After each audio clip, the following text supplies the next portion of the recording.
Join the only roundtable podcast in compliance with 5 of the top commentators in compliance. Mike Volkov brings 35 years of legal experience. Matt Kelly is the founder and editor of Radical Compliance. Jay Rosen is Mr. Monitor, who knows his way around the culture of compliance. And Jonathan Armstrong, a partner at Cordery Compliance in London, rounds out this top group of compliance practitioners. Check out the rants and shout out at the end of each episode. Hosted by Tom Fox, the voice of compliance. Everything Compliance is a production of the Compliance Podcast Network. On this episode of Everything Compliance, we have Matt Kelly taking a look at the differences in response by Facebook and Twitter over the incendiary tweets and Facebook postings by President Trump. Jonathan Marks looks at the 2020 DOJ update to the 2019 Evaluation of Corporate Compliance Programs Guidance and as business intelligence meets compliance programs. Jonathan Armstrong looks at GDPR 1 year out, gives us his top 3 cases and where we may be headed down the road with GDPR enforcement. And Jay Rosen talks about the WIN Monitor report. We don't often see a monitor report, so it's interesting to get those remarks. Rants and shout-outs follow this podcast. Everything Compliance is a production of the Compliance Podcast Network and a proud member of C-Suite Radio. Hello, everyone. This is Tom Fox back for another episode of Everything Compliance. We have the full gang today. Jay Rosen. We had some interesting news from the monitor at Wynn Casinos. I was wondering, given your role as Mr. Monitors, what you might have thought about the report. Are there lessons for the compliance practitioner, both in terms of having a monitor, but more importantly, in the broader compliance realm? What say you? Sure. Thanks, Tom. On January 26th of 2018, the Wall Street Journal published an article detailing allegations of workplace sexual misconduct and sexual harassment by Steve Wynn, who was at the time the chief executive officer and chairman of the board of Wynn Resorts. Shortly after the publication of the article, the Massachusetts Gaming Commission launched an investigation, and on April 30th, 2019, the Gaming Commission entered its decision and order, which imposed upon the company several conditions, including the appointment of an independent compliance monitor for the company. It directs that the independent monitor shall conduct a baseline assessment that will include, without limitation, a full review and evaluation of all policies and organizational changes adopted by the company. The decision and order further states that the monitor shall recommend to the company such measures and other changes necessary to correct any deficiencies identified through the baseline assessment and requires the company to comply with the recommendations. In May of 2019, the Commission initiated a competitive bidding process to select an independent monitor. The monitor team submitted responses to the Gaming Commission's request for proposals in June of 2019, and after a formal interview and hearing, the team from Miller Chevalier, headed by Alejandro Montenegro Almonte, with Preston Pugh and Ann Sultan, were appointed by unanimous vote by the Commission at its August 15, 2019 meeting.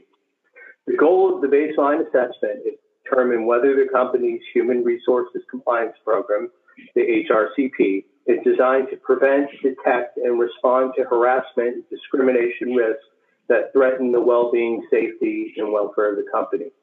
To this end, the monitoring team evaluated the HRCP based on the following well-established hallmarks of an effective compliance program. Their overall observations were that the monitoring team observed a sincere commitment to HR compliance, including with respect to harassment and discrimination. The company's HRCP comprises each of these elements required for an effective program.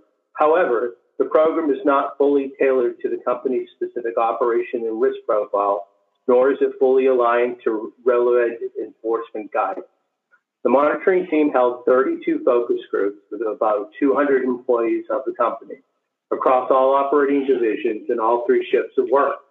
Above all, the report says the monitors wanted to measure the authenticity of the company's new ethics and compliance message. The team considered not just facts of certain anti-harassment and anti-discrimination messaging, but also the authenticity of the messaging and the why behind it. As with every program that is maturing, especially under a tight regulatory framework, on the heels of a crisis and on a public stage, messages can appear to be inauthentic. The monitor's evaluation is that the company is overall motivated by the right reasons, but the company's commitment needs to be more visible to employees and patrons. Wynn first tried to change these perceptions by rolling out a new set of core values for the company. They are service-driven. The company provides the highest quality of service to everyone. Excellence. The company always finds room for improvement. If it's good, make it outstanding. If it's outstanding, make it spectacular. Artistry. The company looks at every detail of their jobs as a blank canvas awaiting for creativity and magic. And finally, progressive. The company always looks to further continue to innovate and to elevate experience of guests. These articulated values are all about the how to run a business.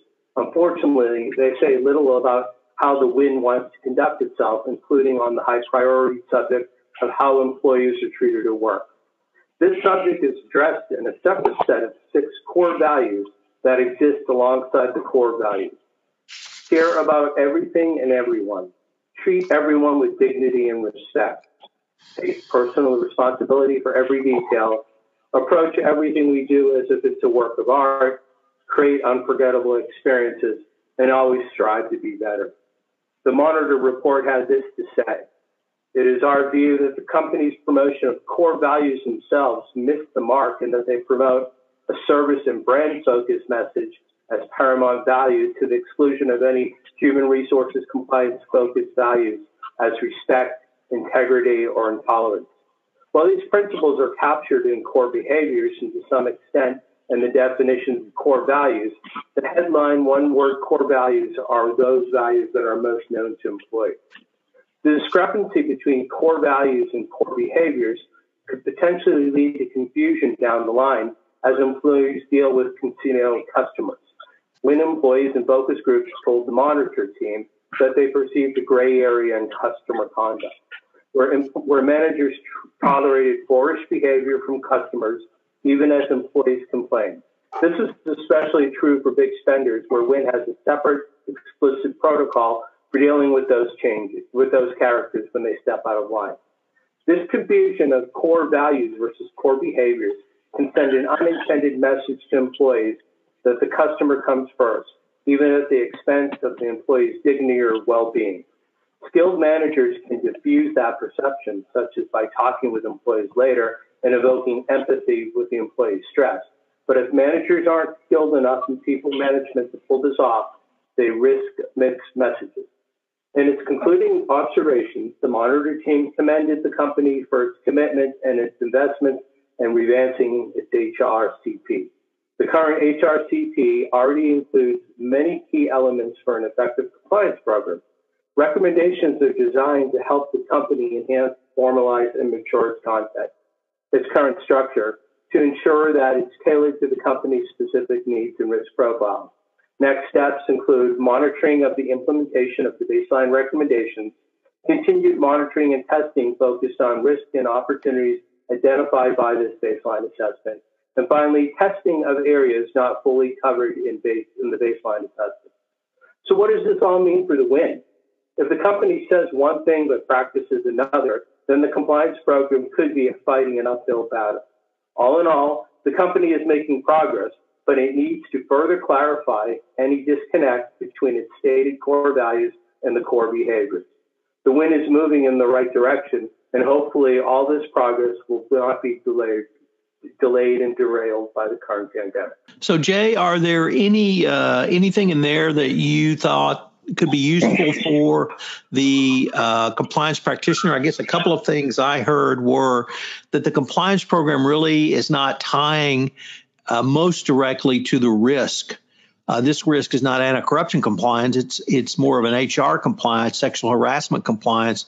Is that based on the risk assessment that was done or strictly on the focus group interviews? It's a good question, Tom. It's on both dimensions. So, when a lot of times we will go into a company and we have to perform this baseline assessment, there is a lot that goes into it. So some of it is looking at policies and procedures and official documentation. But the other part of that comes in, you can see that they spoke to over 200 people in these focus groups. And I think when you're really talking to the folks who are on the front line and dealing with the situation, that's where you get a lot of the information that allows you to move forward and make recommendations. Okay, Jonathan Marks. We had a release of information from the Department of Justice this week called the 2020 update to the evaluation of corporate compliance programs. You had one of the most interesting quotes that I have seen on the commentary around the 2020 update, which was along the lines that business intelligence compliance program. What did you see in the 2020 updates that intrigued you? Thanks, Tom. I guess from my perspective, the way I looked at this, I looked at sort of the manifestation of the compliance programs in general, from the U.S. federal sentencing guidelines for organizations to the 2017 guidance to the 2019 guidance to the 2020 guidance. And what I think we've seen is we've seen those 7 elements from the U.S. federal sentencing guidelines, become more expansive and more robust, as time marches on. But I think more importantly, what we're seeing the evolution or the journey of compliance, in that just having a compliance program these days is just not good enough. And what I meant by business intelligence is, everyone's caught up on this fact, they keep saying, use data analytics, use data analytics. It's much more than using data analytics. It's about taking that data and creating actionable steps so that the senior leaders and everybody else, including the board, can make informed and better decisions so the compliance program could evolve. And I think where we're headed towards is enterprise resiliency, meaning that, we're looking beyond all of this and we're taking into account not only the compliance program, but we're talking about, risk management in general, which includes, a whole host of other things. And so at the end of the day, an organization that does have a good compliance program and is using these, they use the phrase lessons learned 8 times in this release, meaning that it's not just the fact that I think we have the data, but we're using the data. We're using situations and events to learn from that as well. That's creating sort of this business intelligence, enterprise, moving more towards enterprise resiliency. So, it's just frustrating to me that, we're kind of so focused on some of the verbiage. And I think the real value here is, and everyone on the call could attest to this, is that, if you've been there and you've seen it and you've been involved with it, you kind of know that much like an internal audit practice, I equate compliance to the way internal audit was 15, 20 years ago. At some point it was just, internal audit was just there. And then at some point they became relevant. Well, guess what? Compliance is now relevant. And it just can't be a set it and forget it exercise where you have a compliance officer, that has no autonomy, that has no resources, that doesn't have access to, the right people at the board level and senior leadership. And, they just move the compliance program. It's just kind of there, kind of hidden in plain sight, if you will. That's no longer good enough. And that's what I meant by, really from, taking this to a different level is that, creating a business intelligent environment and then using that business intelligence to strive towards and become more enterprise resilient. Matt, do you have a question for Jonathan? I do. Either a question or a comment for Jonathan or anybody else. But when you look at the new guidance, the 2 things that stuck out to me were compliance officers should have more access to relevant data, and compliance programs should be updated or reassessed or restructured on a regular basis based on how your risks are changing, or even if there are external factors like you see a competitor get busted on this, this, and this, oh boy, we should amend our program to make sure we don't fall into that same trap. Now, I like both of those ideas as a concept. But I suppose my question is just, are we sure that companies really either have the ability to do that or that this is going to happen? Because especially around data access, I've had one or two compliance officers email me. It's like, oh man, this is going to be tough for us to make this argument because we don't have that data and we're not going to be able to get what we want. And I'm just curious what other people think about that. Well, I want to reply to that for a moment. I think there's a lot of misconceptions that are out there. Let's just start with the fact that governance, risk, and compliance is a waterfall concept. In other words, you need to have good governance to have a good risk management program, and that risk management program should really be driving the compliance program. If we can all agree on that, then what we agree on is that the risk management program or doing a risk assessment is not something that's done annually. It's done based on the cadence of change or events like you described, Matt. So in other words, as things change or new events come into play, or there's new information based on the space that we operate in, or sort of these world events, we should be revisiting those on a regular basis. But it's much more than this one-dimensional exercise. When you're changing your risk assessment, and if the risk assessment is supposed to be driving the compliance program, it goes without saying that somebody needs to be revisiting that compliance program at a regular and ongoing basis. And so it's not, I think there's a reason why at some point, and I'm not sure that, we'll ever know the reason, but, I think there was a reason why at some point somebody said, hey, your compliance program should be reviewed, on a regular basis by, someone who's a little bit more independent. I don't know too many programs where that's actually happened. And I think what they were trying to say is that, if we come in and we look at it and it's the same that it was 12 or 24 months ago, and we know that all these changes took place, how can you tell me your compliance program's affected? And with regard to data access, and compliance officers kind of, I guess, maybe grumbling about that. I think they need to evolve as well. And I think that's why, the lawyer mentality of having a chief compliance officer, I think is shifting. I think you need people that understand internal controls, that understand the IT environment, that understand internal audit. And so, no offense to the lawyers out there, I'm sure there are very, very competent compliance officers that understand this, but I think your role is greatly expanding, and it's going to be that way. And I think that's the expectation. And I think if you don't have those skills and resources, which I think is sort of baked into this as well, Matt, that you better go out and find them and make sure that you surround yourself with those people that can get that data and can give you the things that you need in order to make sure that, the right risks are being looked at.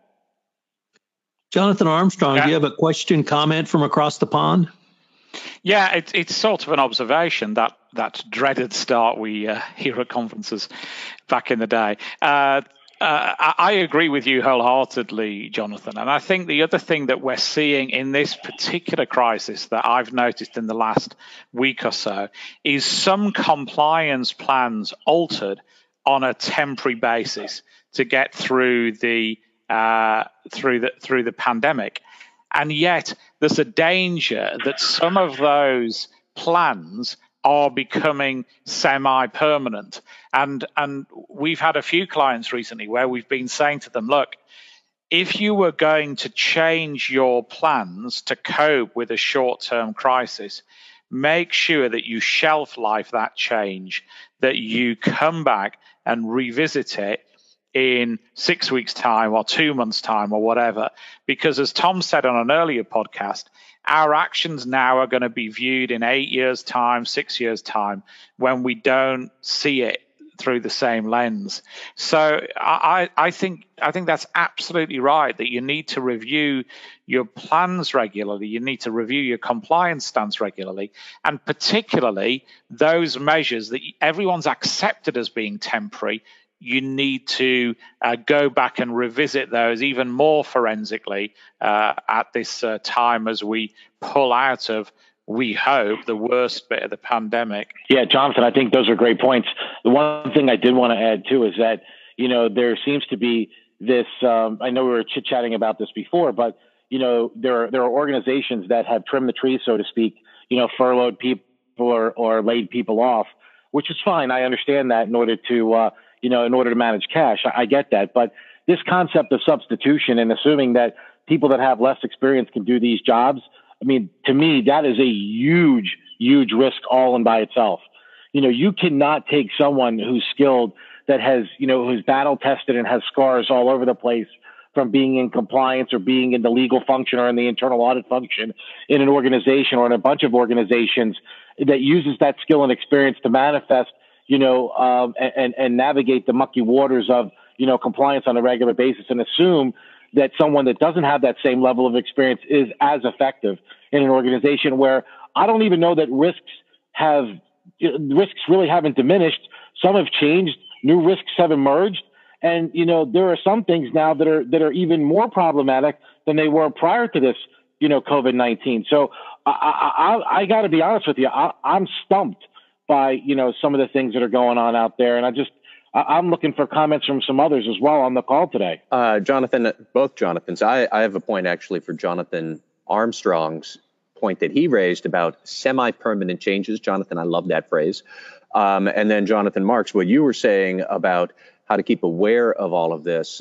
Jonathan Armstrong, as you were talking, I just thought this is like the photo-negative version of the risk and the problem and the bad practice we've all seen. Everybody listening to us all know your risks change, but your compliance program and your controls never change. And that's a bad practice nobody wants. What we're talking about here is you're going to change everything in response to COVID and then not necessarily turn it back if COVID fades. And I personally, I don't know if I'm right or wrong, but I think that COVID will recede faster than people expect. I think a lot of these changes will be able to start dialing them back a bit sooner than we expect. But if you don't remember to do that, 6 or 8 months from now, you're going to have a whole bunch of controls in place that don't actually have a risk behind them, or they've got the wrong risk and they're not in alignment. So I just really liked that idea about staying on top of this. And it is not necessarily an annual thing. These days, it could be a quarterly thing, and maybe in other periods, it doesn't necessarily have to be every year. But if we are not constantly thinking about why are we doing this and when do we need to stop doing it or change it, if we're not doing that, we're going to be in a heap of trouble eventually. And I would ask Jonathan Marks, you are not a lawyer. You are a forensic CPA, numbers guy, and have been your professional career. In your work in compliance, at least since I've known you, you've always talked about the numbers, but more importantly, how do you use those numbers? Is that a discussion now that you think is resonating more with your clients? I would hope so, Tom. It's really an interesting time. People talk about the new normal. I talk about the next level. I think that's the way the DOJ has sort of marshaled this out as well. I think it's sort of the next level.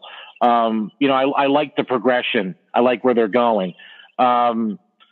Using those numbers and, using the data that's in front of you is something that I think is going to get really interesting.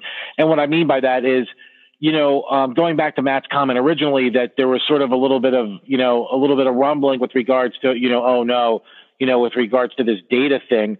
I think if an organization has the data and it's available and it's not being used, I think that could be problematic. I had made comments previously about, folks that went into this data analytics,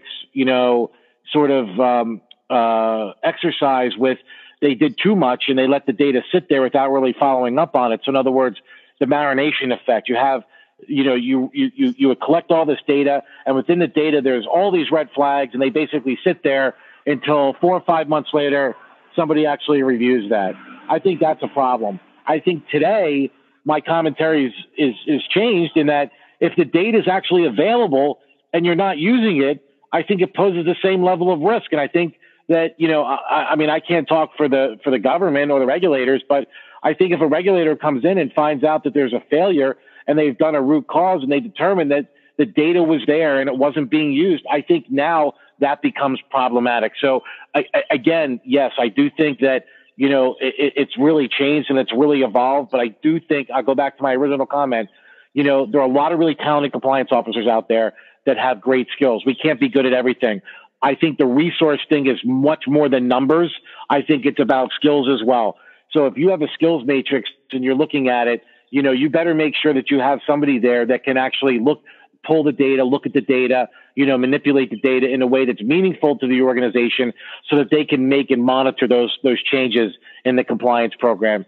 So again, it's not the new normal. I think it's the next level. Jonathan Armstrong, we are now a little over 1 year plus GDPR going live. And I was wondering, given that you practice in this area, have there been a few cases that have struck you as particularly important? Is it progressing along the manner that you thought it would, or is it completely different? What do you see? Yeah, good question. Thanks, Tom. First things first, it is now okay to put away your GDPR anniversary trees if you celebrated in that way. They can go back in the loft for another year. Has GDPR turned out as we thought? Well, probably is the honest answer. I don't think we thought that there'd be that many big cases this early on, because big cases take some time to investigate. There have been a lot of cases, a huge volume. There's basically a split between countries. We've seen those countries who've done a lot of small fines, like Spain, Romania, Poland to an extent, Belgium a little bit, and then those countries that have done relatively little with 1 or 2 or 3 fines, but they tend to be bigger cases. So Ireland, UK would be in that camp alongside others. There's the odd country that hasn't done a lot yet, but is promising to do a lot. But I think if I was to narrow it down to maybe say my gang of four favorite cases that illustrate different points, then I would probably start with the Facebook case, where, if you like, it's unusual in that we haven't really got a regulatory result as such yet at all. As many people know, there are all sorts of different Facebook cases kicking around, but the one I've selected concerns their plans to run an online dating service. So many of you will remember that they plan to roll out Facebook dating across the EU for Valentine's Day, February 14th. They, old softies that we know Facebook to be, they decided to tell the Irish Data Protection Authority a couple of weeks before launch. The Irish Data Protection Authority didn't think that they'd had enough information, technically a data protection impact assessment, to show what the risks are and how Facebook intended to manage them. And they turned up at Facebook's premises, as they're allowed to do under GDPR, and asked to see that DPIA. Now, one assumes that the DPIA either wasn't produced or it wasn't very good. But Facebook decided at the very last minute to pull the launch. So, as I say, as yet, no fine. As yet, no regulatory order, just a dawn raid, if you like, that did or did not get something at the dawn raid. So why is this case significant? Because GDPR isn't just about the money, as the great Jessie J said. It is about it's about the other effects that non-compliance can have on business. And in this case, Facebook pulled their online dating service, which they planned to launch across the EU and which they had very, very high hopes for. And that is probably more damaging to them than the fine could ever have been. Now, of course, some people predicted the pandemic. Some people say afterwards, a greater group of people, that they predicted the pandemic when they didn't. Facebook, I don't think, are in that camp. And what they probably didn't know is that the pandemic and lockdown in particular were the watershed moment for online dating. If you look at Tinder, for example, I know none of us are familiar with Tinder's operations, but on March 29th, Tinder had 3 billion swipes on its app on one day alone. One of the online dating services that launched maybe around the same time that Facebook would have launched reported 7,000% growth during the pandemic. These figures are huge, and the economic loss to Facebook for not filling in that DPIA or not filling it into the satisfaction of the regulator, as I said, is probably far greater than any fine that a regulator would have dared levy on them. So that's case number one. Case number two is another case that's not yet decided, the British Airways case. Many of you will know there's a notice of intent kicking around for about 183 million sterling, headline grabbing amount. Incidentally, the fine announced by BA, not announced by the regulator, because BA thought it was significant enough to their stock price that they had to go out and tell the market. But this case is rumbling on. We're now told August and September for the BA case and its sort of twin, the Marriott case. But again, I think it's a significant case. Will it end up at 183 million? If I was a betting man, I'd say not. I'd say we're likely to see a reduction. We're likely to see a reduction, I think, partly because BA will promise to do things better and will try and look to work with the regulator rather than the somewhat confrontational approach they had once the notice of intent was announced. But also, of course, I think there's some sympathy for the economic climate and the change between now and then, and BA obviously looks a very different operation. But it also tells us, of course, that data breaches from our suppliers are super consequential as well. And many organizations are concentrating on what's within the castle walls, and they're not concentrating on the data that's going down the drawbridge to suppliers or third parties who provide HR services or payment services or helpline services or whatever that would be. The third of my gang of four, the Mao Zedong of data protection, is the Tim case. Relatively large fine, 27.8 million euros. But the significance here, again, not just money. The Italian regulator, the Garante in this case, fines Tim. They're a spin-off of Telecom Italia, a mobile operator in Italy. As well as fining them 27.8 million, publishes 20-ish remedial actions that they've got to take, and if you like, sets out a program for their future behavior that will impact the business for years to come. So they're paying out hard cash, but they're also having to change the way in which they operate going forward. And my last one is a very recent case from Belgium. We don't know the cooperation involved yet, but I think it's significant to everybody on the call because a relatively small fine, 50,000 euros, but the fine was for choosing the wrong DPO. There's a few other things they did wrong as well. But the essence of the case is that they chose somebody from compliance, risk management and audit as their data protection officer. Now, the EU regime has rules on who can be a DPO. They have to be sufficiently resourced.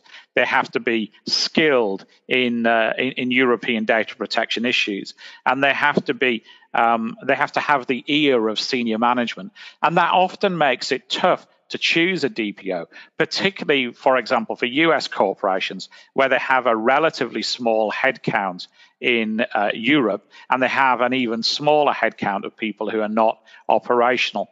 We've always had these conflict rules that told us in German cases, for example, that the head of IT couldn't be the DPO. In some circumstances, it's very challenging for the head of HR to be DPO. Often, if you're a sales-led organization, particularly B2C, you can't have sales or marketing people as the DPO in many cases. And so, if you like, the compliance team have been the default position for, in my experience, most US corporations. They've decided that someone in the compliance team will take the DPO role on as well. And if this Belgium case is followed across the EU, and there's every likelihood that it will be followed in countries like Germany that have already been concerned about DPO conflicts, then I think many US corporations in particular are going to have to examine who their data protection officer is. The answer will not, in most cases, be to outsource this. We've had some really bad experiences with clients through that. The answer most likely will not be to hire the first DPO you can find.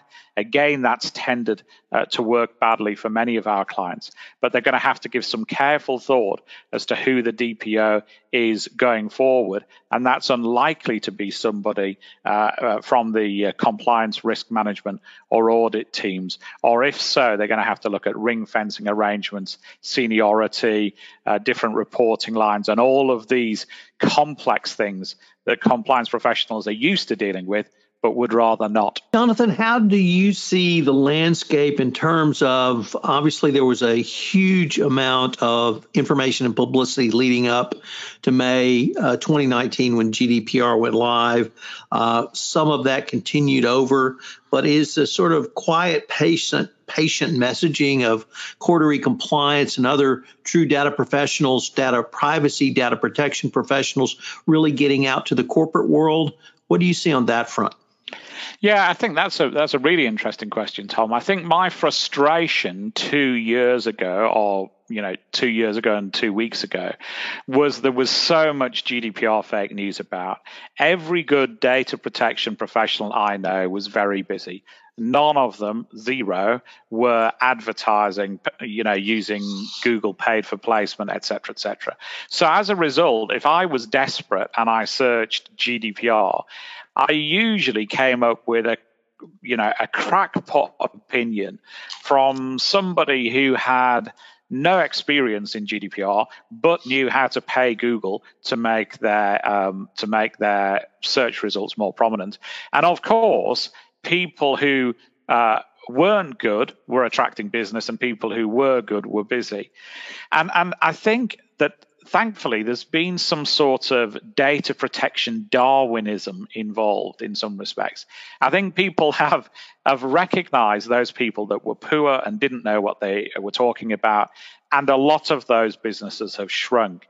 I think I saw one business that was advertising that it had 25 GDPR consultants, and I think they're back to being a mom and pop shop as they've realized that the business just isn't there to sustain that number of people. So I think as a result, the amount of GDPR fake news, I think, has diminished.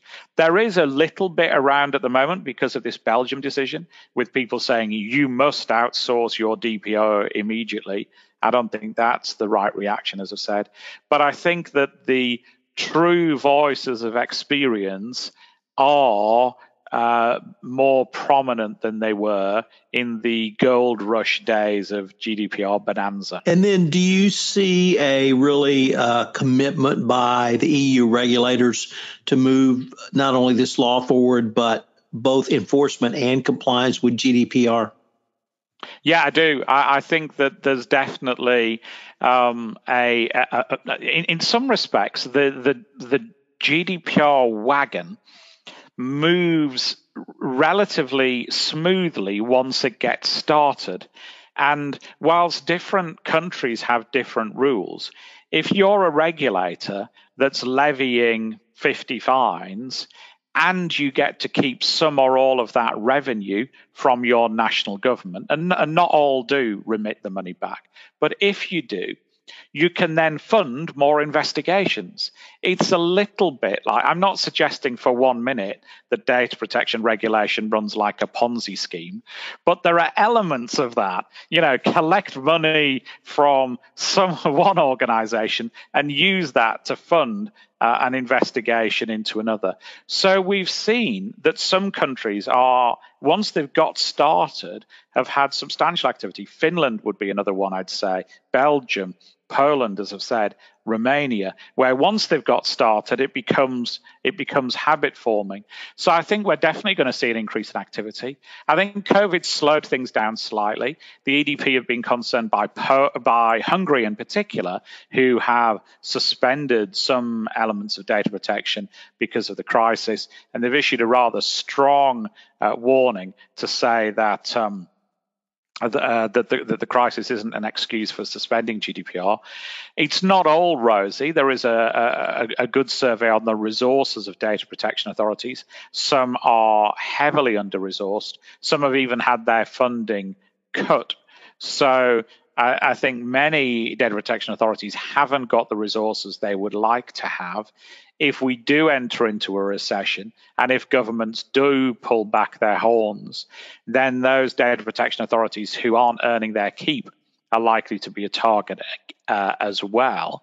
But equally, I think those DPAs who can show that they can raise revenue and be income generating are likely to be successful in. I think Jonathan T says we have to call it the next level. So I think your next level DPA, politically will do well. And obviously there are really complex issues for DPAs to look at the moment. COVID, health temperature checks at work, the legality of forcing people to download apps onto their phone to monitor their movement for the COVID response. Some super, super tricky GDPR issues that we're going to have to grapple with in the next month or 6 weeks. We've looked at a couple of them on our website recently, but a lot of these issues are incredibly challenging. And this will be the next month, 2 months, where we work out which DPAs are up to the task and which are going to go back into the shadows. Let's come back across the pond to Matt Kelly.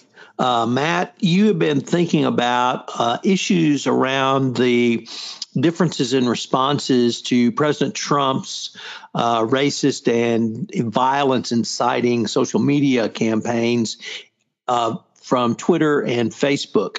So first, could you tell us where you are today, and then tell us what you've been thinking about?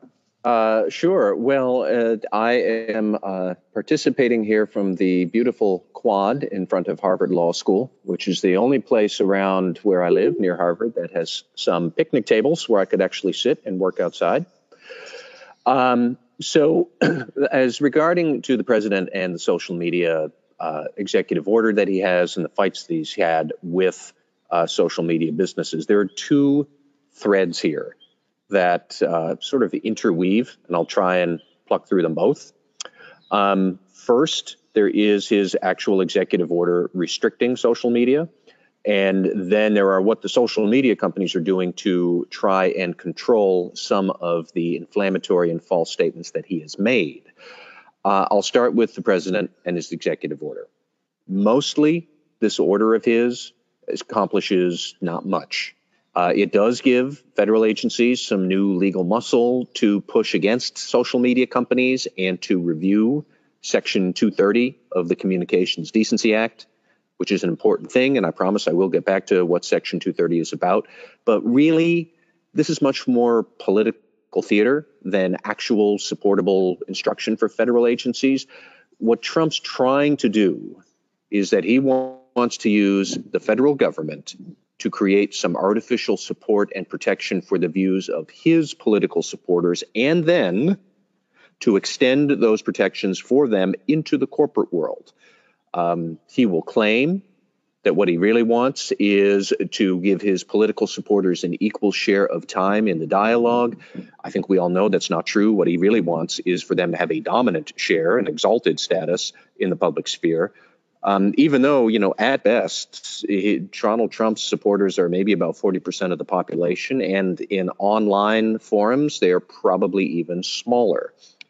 Anyways, what the president is really trying to do here, and this is where corporate ethics and compliance officers, HR and legal people, your ears should perk up. But really, at an abstract level, Trump is trying to define political views of employees as a protected class. And that's where people should start to say, oh, that's kind of messy. It is not the case in corporate America that you have to hire only Republicans or a certain number of Republicans, or you have to hire Democrats, or you have to give equal time to them if you don't want to. If you're a private business, you can handle these things as you want.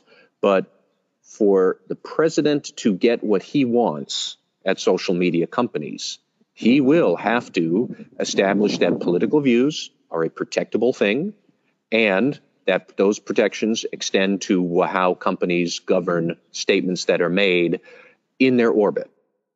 Employees speaking up on internal websites, or companies, people putting out statements on Facebook pages about their political views, and it tags them as to where they work, that kind of stuff. He'll wind up having to extend all of that. I think that is a dangerous precedent to set. Thankfully, also, I think that his executive order is on some very flimsy legal grounds, so I don't think this is going to go very far.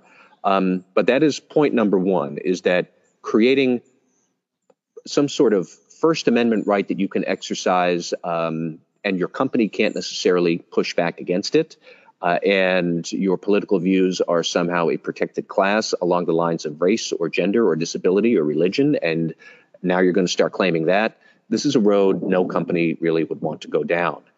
Now let me shift to Facebook and Twitter and other social media businesses and what they're doing, which I thought was fascinating. And I wanted to start with Mark Zuckerberg, who he went on Fox News last week defending his decision not to correct or warn against disinformation that President Trump or anybody else would be putting online.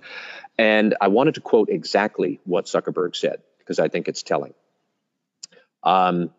I just believe strongly that Facebook shouldn't be the arbiter of truth for everything that people say online. That is what Zuckerberg said. And it's really clever because he is framing his views using these negative terms. I don't believe people should have the right to stop this. But if you reframe what Zuckerberg said as an affirmative statement, you get something along the lines of, I believe people should be able to say whatever they want. The recklessness of that position, when you frame it that way, then it immediately becomes clear the recklessness of what Zuckerberg is doing. More than that, I think it points rather directly to the constitutional issues that are involved here. And I kind of think Zuckerberg accidentally painted Facebook into a corner for government regulation because Zuckerberg said, I think people should be allowed to say whatever they want online. Well, 100 years ago, Oliver Wendell Holmes said, nobody has the right to falsely shout fire in a crowded theater. And that is exactly what Zuckerberg is claiming people do have the right to do, make false accusations that can cause public panic or unrest. And he says, that's fine, go right ahead and do it. I think more broadly, the question here is whether we as a society want to take Holmes' idea to its next logical step of some sort of preventive measure, not just holding companies accountable for spreading dangerous lies, but preventing them from spreading dangerous lies in the first place. How do we want to get there? I think that's what Twitter and Snapchat have started to do, to take accountability for false and dangerous lies on their platforms. That clearly is what Zuckerberg is not doing with Facebook. They're moving in the opposite directions. So companies and the government, do they have some duty to assure that nobody shouts fire falsely in a crowded theater, or like the closest approximation to that in the online world today? That's the question we have to think about in corporate ethics and corporate values, especially if you're social media. But probably many other businesses will need to start thinking about this. If you run blogs online, if you have a Facebook page online, everybody is a publisher these days. And that brings us back to what I had said earlier about Section 230 of the Communications Decency Act and what it is all about, which I'm sure most people don't know because it is a very obscure part of federal law up until very recently. But Section 230 basically immunizes platforms from liability for statements others make on their platform. So if I say that, Tom Fox is some sort of arch criminal who should be indicted, that's slanderous. But if I post it on Facebook, Tom, you can come after me, but you can't sue Facebook for letting me say that. That's what 230 gets away with, or lets companies do. I think it's important to remember the Communications Decency Act was from 1996, and social media didn't really get invented until about 2004. So Section 230, it addresses a thing that didn't really exist, and we're trying to make it fit a technology wave that is very different than what 1996 actually anticipated. I'm in the media business. I've been in the news business since long before 1996. I would have no problem with that section getting revoked or reformed. Newspapers, where I started, they've been held accountable for false statements they print for decades and centuries. I don't see why Facebook and Twitter should be treated that differently. I realize that is a mortal business threat to Facebook and Twitter. I don't really care. I don't think Facebook is all that positive of a contribution for the world when you look at its corrosive effects.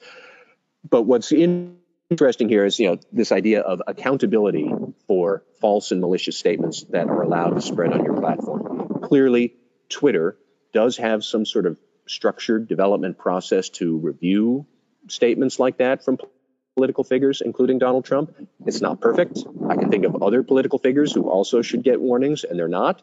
But at least Twitter understands that there is that principle of accountability that we have to think about as a company. Facebook denies that principle of accountability exists. So that will, I think, eventually lead to some sort of regulatory attention. Probably not until Democrats take over in 2021, which seems more likely than not. But even if Donald Trump did push through his cockamamie ideas with his executive order and blowing up Section 230, there's a lot of different ways that could get really messy for a lot of companies in what employees are allowed to say on premises or off hours, but they involve your company somehow. There's a big mess. And it is worth watching. We could all have saved ourselves these headaches if President Trump maybe took some responsibility for his public statements, but he's never going to. So we are where we are, and that's what's going on. So, Matt, we saw a response by Facebook employees this week having a virtual walkout. That was kind of one question I wanted to ask. Does or will or can Facebook employees influence the direction of Facebook? But the second larger question I have is, by Zuckerberg shirking any responsibility, do you think that would lead to what he fears the most or should fear the most, which is government regulation and oversight? Well, first I'll take the employees walking out. And this is why this is something executives have to think about, is because if you think about it poorly, one of your stakeholder groups, the employees, who are a fairly important stakeholder group, they might disagree with you. And especially if you are in a business where you really depend on high-skilled labor, which even with today's poor economy, Facebook still lives and dies on highly talented people, and it's tough to get them. If they don't want to do it, if they want to leave, they're going to leave, and they're going to get other jobs. And then what is Mark Zuckerberg going to do? He's going to code the whole thing himself. So he does need to think about that. And I also do think that Zuckerberg is not doing himself any favors allying with the notion that false, dangerous lies that are spreading around on social media, that he has no responsibility to try and think about that or how to hold those people accountable. I think really what he doesn't want to do is he doesn't want to harm Facebook's business model. He wants to placate one of the biggest groups that like to use Facebook, which are conservatives who are diehard Trump supporters. This could really blow up in his face, because if, as things seem to be continuing, we wind up with a President Biden in another 6 or 8 months, and perhaps a Democratic majority in Congress, in both chambers of Congress, are they going to look at Facebook? Yes. Facebook and conservatives will try and say that's some sort of punitive action, but that's ridiculous. Facebook is running around with huge amounts of power that are unchecked, and it is blatantly ignoring constitutional norms. Like Oliver Wendell Holmes said, you can't falsely shout fire in a crowded theater. And that's exactly what Zuckerberg is saying he can do, with enormously worse consequences. So I do think that it would behoove Zuckerberg to think a little more intelligently and thoughtfully about some of these issues than to go and glibly say he's got no duty at all to think about it like he did on Fox. Just going to say, I'm not a fan of Facebook, but the only thing that would probably drag me to Facebook would be something that Zuckerberg was having to do all himself. I like that picture, Matt. A homemade, cornflake packets and sellotape version of Facebook. Well, this isn't that much different than what we have seen with tech companies before, where they got dragged into not even free speech political issues, but more divisive political issues, like when Salesforce and Google and Amazon and some others were working with the Trump administration on its border separation policies and whatnot, and employees weren't going to have it. And like, well, what are you going to do? Fire your best and brightest? They're going to have job offers popping up on their beepers before they make it to the front door. So, you will have to think about this if you are a certain type of company that lives and dies with support of your employees, because they are hard to find and highly skilled. And that certainly is every single big tech company, even today. So, gentlemen, now we are at the point for some shout outs and or rants. I'm going to conclude with a few remarks about what's been happening in the U.S. this week, but I wanted to start with you, Jay Rosen. Do you have either a shout out or rant, or perhaps just a comment for us this week? I'll go with just a comment, Tom. Words matter. This is the theme a couple of years ago at my daughter's elementary school. Whether we're talking about a code of conduct or speaking with our fellow countrymen, how we say it is almost more important than what we have to say. And in today's emotionally and politically charged atmosphere, it is imperative that we get out of our own headspace and we make every effort to respectfully listen to the person we are talking to, and to do more than just seeing it from his or her shoes. First, we must accept their personal reality, and then maybe we and our fellow Americans will be ready to start having the difficult and meaningful discussion to chart a course forward. Jonathan Marks. Hey, Tom. I guess my rant is not only that my dogs bark in the background from working from home, which is a problem. I guess my real rant is, for a long time, I've been involved in the, internal audit, fraud, compliance space. And I read what everybody writes, not as much as I'd like to, but I do read what everybody writes. And it's almost alarming to me to some point about the way some people present themselves with regards to some of the things that have manifested themselves with regards to either guidance or some of the other things that came out. I really do think that when people out there are looking at what people are putting forth, they really need to understand and say, hey, did that individual ever walk in their shoes? I think it's a completely and totally different perspective. I will say that, there's a lot of great folks out there that provide some really, really great content, and they do that by talking with people that are in the profession and around the profession, and they do have business intelligence, so to speak. But I really do. I mean, that because I told you this yesterday. It just twists my knickers, so to speak, Jonathan Armstrong, to hear and listen to some of these individuals that profess to be experts in the compliance space that really have never walked not only a mile, but not even 3 feet in a compliance officer's shoes. I'm done. Matt Kelly. Yeah, I have a shout out to 3 or 4 gentlemen who I do not know who they are, but it was from a photo I saw this week during some of the racial unrest that has racked the United States. This happened in New York. I want to say it happened on Monday or Tuesday night at the beginning of June.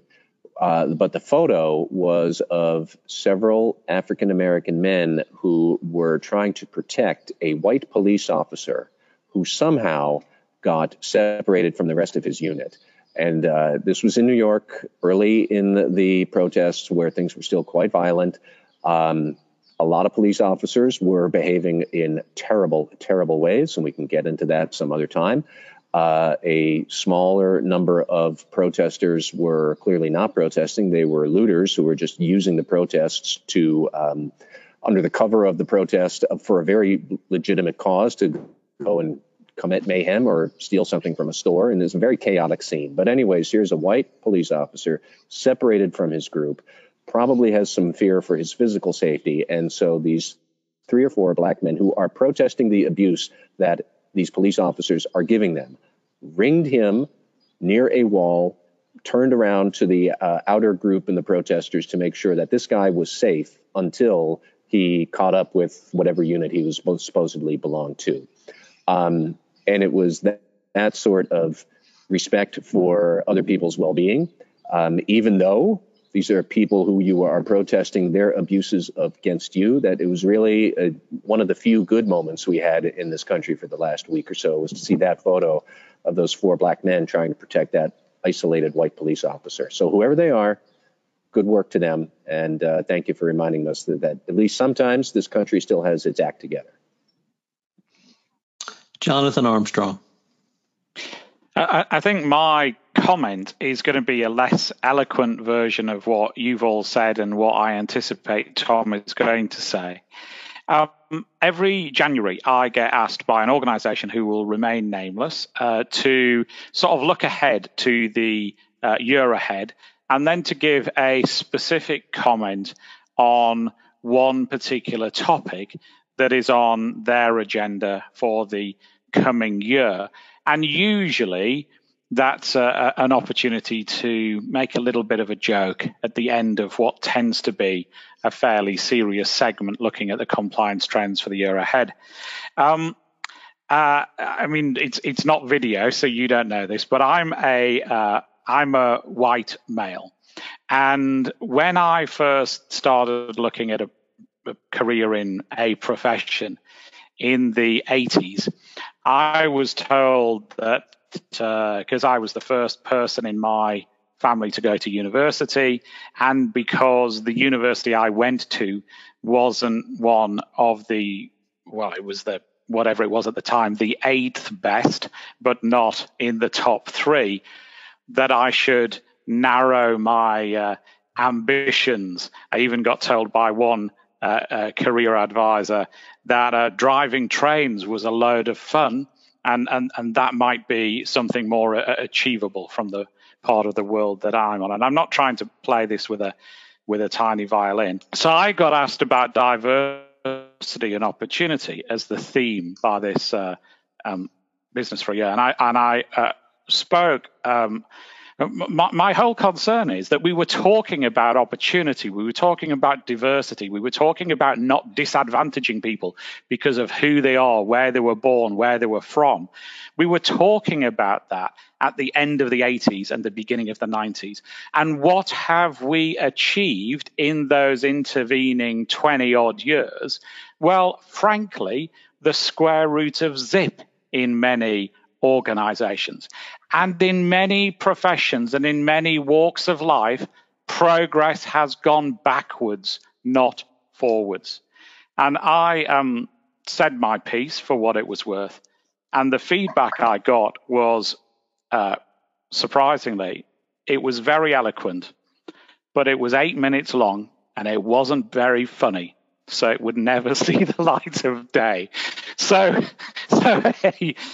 Tom, you've given me, 15 seconds to say something, maybe not erudite, maybe not funny, but at least to get it off my chest. And I think that that's probably me as a sort of, as a non-funny warm-up man for what I suspect you're going to say and what I suspect is going to be serious and what we should all listen to.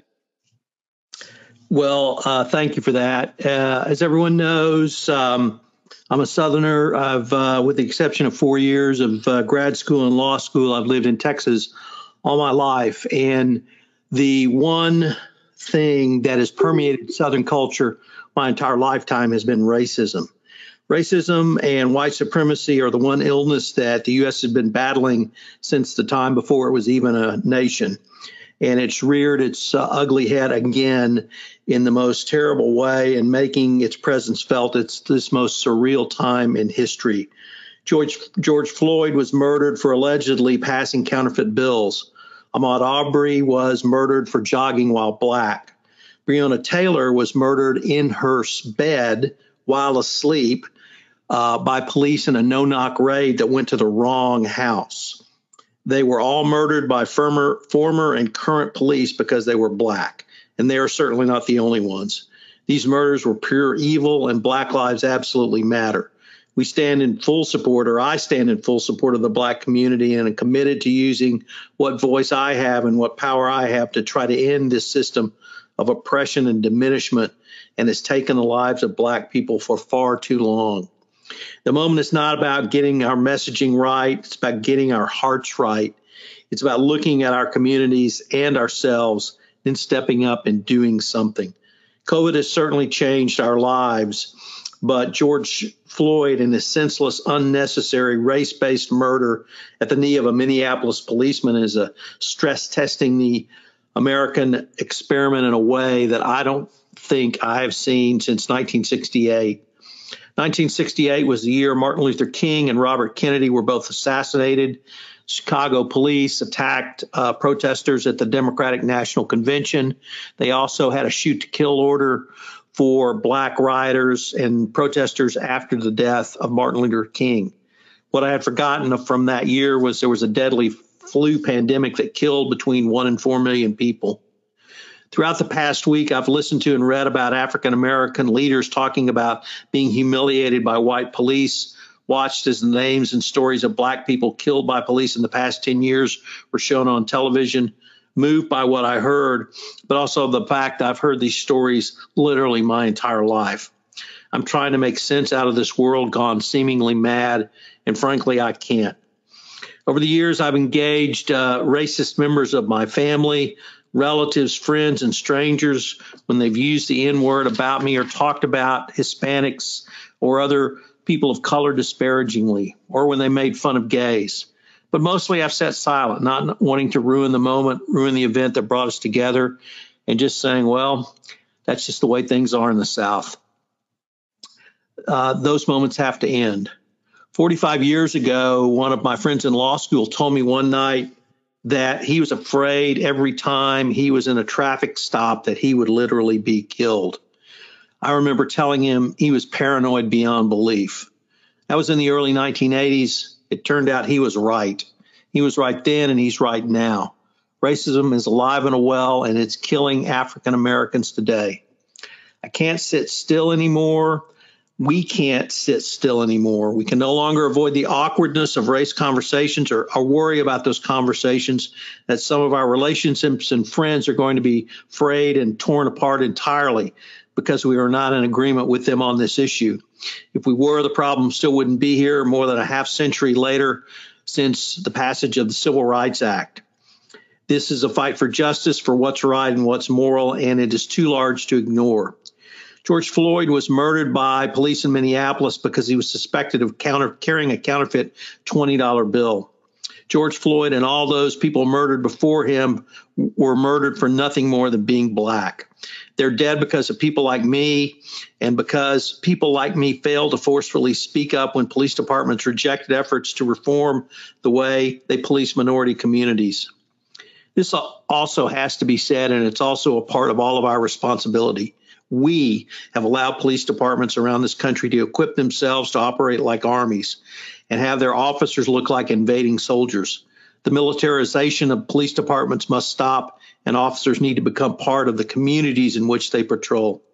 More importantly, the overwhelming majority of good police in this country need to speak up and identify the bad cops, report them, and then testify against them in court if and when they're brought up on charges. The thin blue line of silence and loyalty to the badge has to end or nothing will change. Silence equals complicity. But to change police departments is unlikely to occur unless white people, especially those of privilege, take up the cause and demand social justice. The time has come to choose sides now.